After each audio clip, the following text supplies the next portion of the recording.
"I only married you because you're the boss's daughter," my husband Jack said with a smile as I lay sick in bed, the scarves and gloves I knit for him all discarded as worthless. He outright expressed his disappointment in me, and I felt the need to hit him back with reality, to show him he was far wrong if he thought everything was going his way. Just thinking about his realization made me chuckle. My name is Chelsea Taylor, and I've been married to Jack for 5 years. Although we don't have any children, we've been living happily together. Jack was a workaholic, often away from home, and there were times when I felt lonely, but his dedication to making time for us on his days off made the loneliness bearable. I got to know Jack through my father, who was originally his boss. Jack suggested I become a stay-at-home wife, which was probably a great factor for me. Thankfully, I had time for myself. So while supporting Jack, I got along with neighbors, started sewing, and worked out. I tried various things to fill my void, but what I particularly enjoyed was sewing and knitting. Every winter, I would give Jack scarves and gloves. Even though the first ones were poorly made, I got better every year, to the point where Jack said they were as good as the ones you get from a store. Hearing my husband's kind words, I became more fond of sewing. "Someday when we have a child, I want to sew together," I told Jack. He said, "Maybe I'll join in and learn when the time comes," and gave me a smile.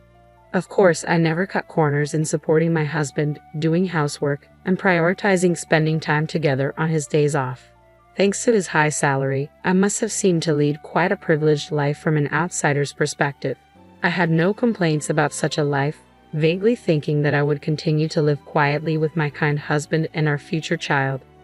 However, the first hint of a shadow over this peaceful living crept up about 2 years ago. I was waiting for Jack to come home as usual when I suddenly felt dizzy and fell. My husband, who had just returned from work, took me to the hospital.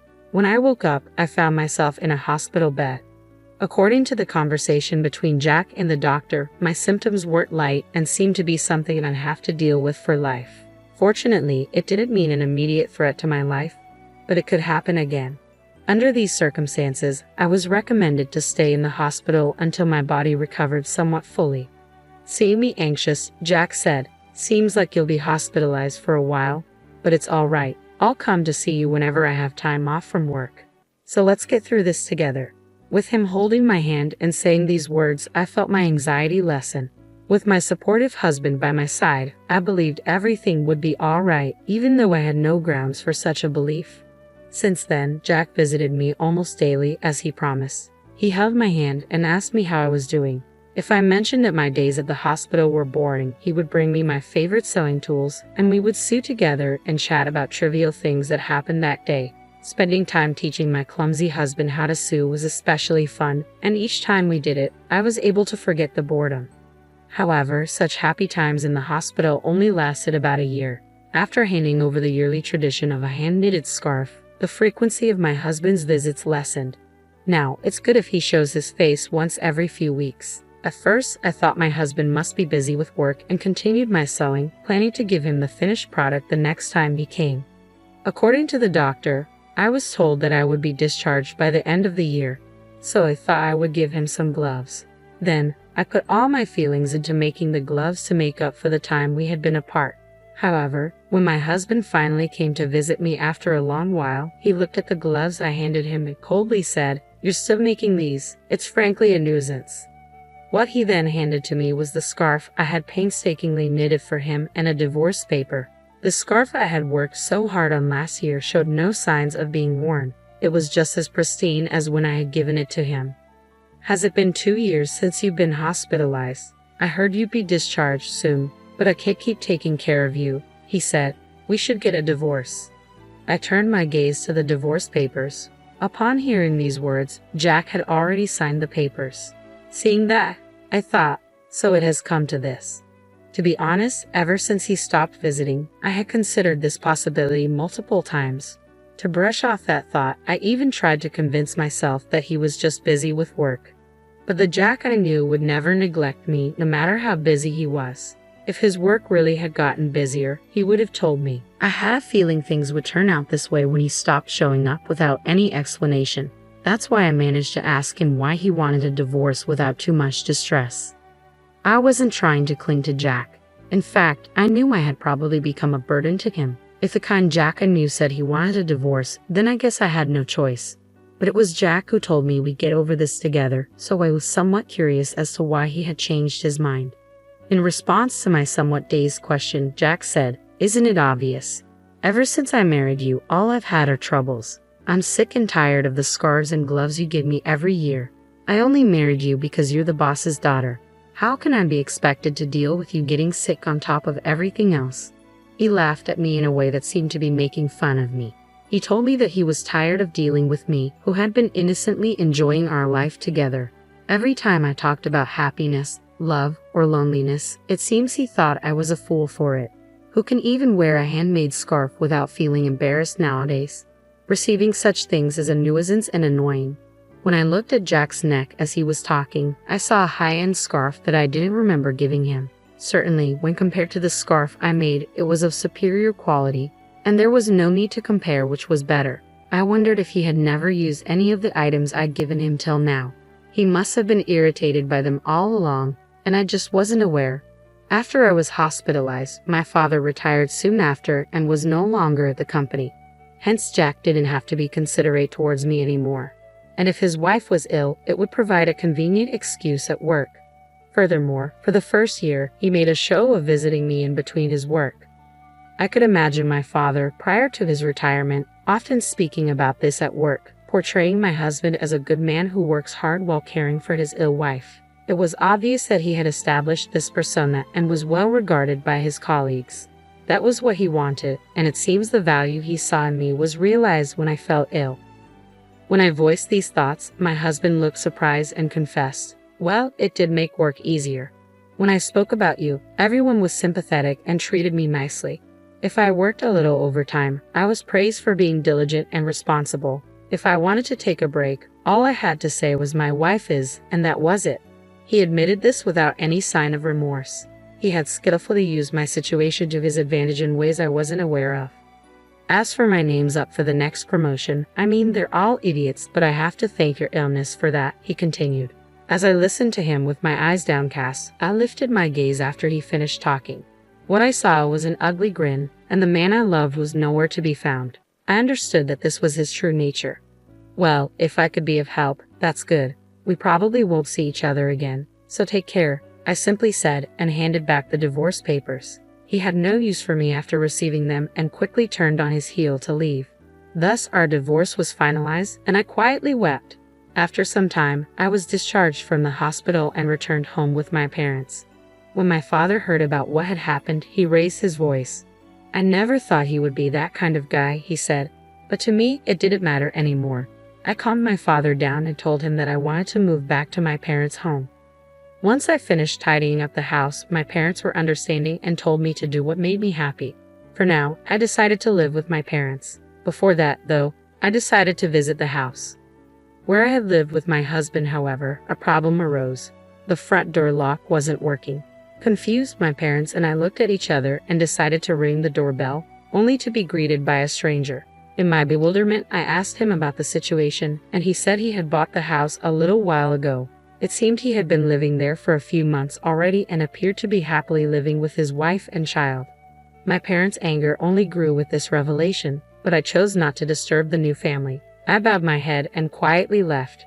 However, I couldn't just let things be, so I immediately contacted my husband. He casually responded on the phone, "Ah, yeah, I sold it while you were in the hospital. I'm keeping the sales money as compensation. It was my house to begin with, so you have no complaint, right?" I couldn't help but let out a sigh at his nonchalant words. I wish he could told me sooner. From what I gathered from the new owner, the house had been sold quite a while ago. My husband probably put it up for sale about a year ago, around the time he stopped showing up. Even if he intended to divorce me at that point, selling the house without any discussion was just outrageous. Our divorce had already been finalized with the submission of our signed divorce papers. However, since I was in the hospital, we had agreed to discuss compensation and asset division after my discharge. We had planned a meeting for next week, but my husband had taken action on his own, which was just unbelievable. What was even more troubling was that my husband didn't seem to think he had done anything wrong. That's why I told him calmly over the phone, "You really don't know anything, do you?" "Huh? What do you mean?" he asked, sounding puzzled. To which I responded, "I'll explain in detail next week," and then I hung up. I smiled at my worried parents and told my father I had a favor to ask. I shared my thoughts with him and asked him to prepare for what was to come. I see. I've got it all prepared, the necessary documents. The discussion is next week, so there's not much time. But we'll manage somehow, my father said, offering a slightly troubled smile.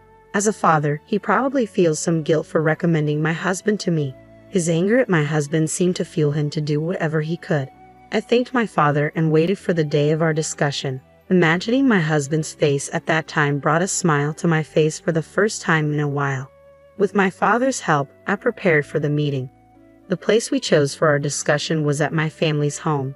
My parents and I sat in a line, with my husband sitting alone across from us. Surely, he knew that my parents were angered by the divorce, but he didn't seem to care anymore. He probably thought there was no longer a need to be mindful of my parents. His composure was unshaken, even a hint of a smile was visible on his face. His demeanor was nothing short of insolent. I'm the victim here, however, and don't intend to demand too much alimony. The proceeds from the sale of the house will suffice, he said. His words conveyed a sense of magnanimity, as if he was making the compromise. Seeing his attitude, my father's face turned crimson, but I gently placed my hand on his, trying to calm him down. In this discussion, the one who would be at a disadvantage is not us, but my husband. Knowing this, there was no need for us to be unnecessarily upset. There's something important we need to discuss first.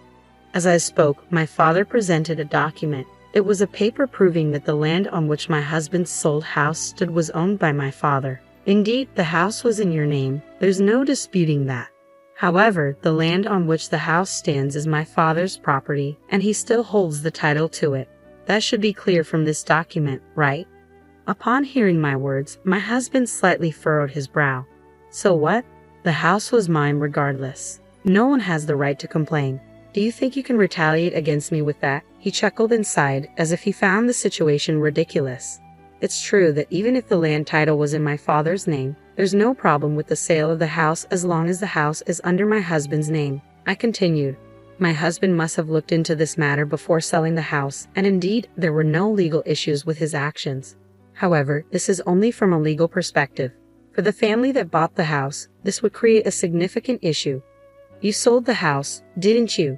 But considering we have the rights to the land, my father can demand rent from the family living there. Won't that cause some trouble? I asked. The situation is different from what they were told. Neither my father nor I intend to take such a course of action. However, that does not mean we are willing to relinquish the rights to our land for nothing. In that case, the action we would take is to sell the land to the family.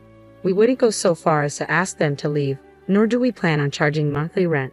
But naturally, it would be problematic for us if they did not purchase the land. Originally, that land was something my father had gifted us to live on, not to be freely given away to strangers. And if that happens, I hear the family who bought the house could sue you because, as I said earlier, the deal was not as they had been told. Imagine the frustration they find finally buying their dream house, only to learn the land is owned by someone else, and they now have more expenses. After obtaining the proof of my father's land ownership, we immediately went to that family. Once we explained the situation, they were understanding. They reasoned that if there's any trouble, it's the seller's responsibility. Therefore, if the negotiations here don't go well, they would end up suing my husband. Seeing my husband's face turn pale, I could tell he understood my point. He seemed to realize that no matter what, he would incur a significant amount of money due to his mistake. In a trembling voice, he asked, "What should I do then?" To this, I smiled and responded, "The family could purchase the land from us and consolidate the ownership. Then you make up for that amount. This would settle everything smoothly. In this scenario, the family won't have to unnecessarily sue my husband. If the family becomes the owners of both the house and land, all the current issues will be resolved." Of course, they weren't informed about the land price when they bought the house, so they will likely charge my husband for it. But that's not their family's problem.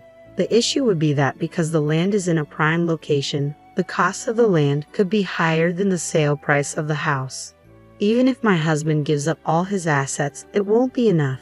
In the end, he won't have a penny left to his name. Or you could buy back the house, then pay for the land. Of course, you'd have to pay the family a relocation fee. In this case, both the land and house would return to my husband's possession. He could then sell them again, which could give him some money. However, considering the revocation fee, there's a low chance that my husband will end up with any money. Whichever option he chooses, my husband will be at a loss. Also, about alimony, I've been mentally distressed by your actions. I plan to claim compensation for that, so keep that in mind. All this time, my husband Jack used me as a pawn in his pursuit of promotion at work. Now that I know this, I am repulsed by everything Jack did for me in the past, and I plan to file for damages due to emotional distress because of it. Though evidence is scarce and it's not very likely that I will win, just discussing this matter is significant given Jack's current circumstances. Jack, who was cornered, might not have the luxury to consider these possibilities, and everything I've just stated might become his reality. To further quarter Jack, my father continues, even though I'm retired and no longer part of the company, I have many acquaintances. I've been chatting frequently with my former subordinates lately. They've been telling me what you thought of my daughter and what you did. Everyone has been looking down on you, Jack. With a cheerful smile, my father shares this news, and Jack finally realizes the situation he's in. The status he had built in the company using me and the money he gained by selling the house without my consent. Neither of these are in his hands anymore. Now, let's discuss what comes next. Now that you understand your circumstance, we have to decide about the division of property, compensation, and the house. I say, joining my hands together and smiling. My smile hasn't changed compared to the ones I've shown Jack before, and I'm sure I was beaming more than I ever had since our separation. I hope you fully comprehend that the fate of your assets will be decided in this very meeting, I continue. Drawn in by my words, all Jack could do was force a laugh with tears in his eyes. The subsequent negotiations were in my favor, and Jack agreed to pay me alimony. We also agreed that Jack would pay for the land where the house stands, and we later explained this to the family who bought our house. As a result, everyone except Jack benefited from these discussions, and Jack ended up losing everything. The rumors my father initiated began to circulate within the company, causing Jack to lose his standing, and his potential promotion was put on hold due to concerns raised by upper management. The rumors continued to spread, leaving Jack without a place to fit in, and soon my father informed me that Jack had resigned. I won't say that all of it was karma, but things gained through exploitation can vanish easily, given someone's intentions. What Jack thought he had achieved was merely transient. As for me, I'm currently living in my parents' house and running a sewing class. I can't say that my classes are jam-packed, but I've been able to earn a decent income thanks to attendees like my neighborhood wives and kids. While I couldn't make it happen with my own children, like I once told Jack, I've now realized that sharing the things I love with others indeed brings me happiness.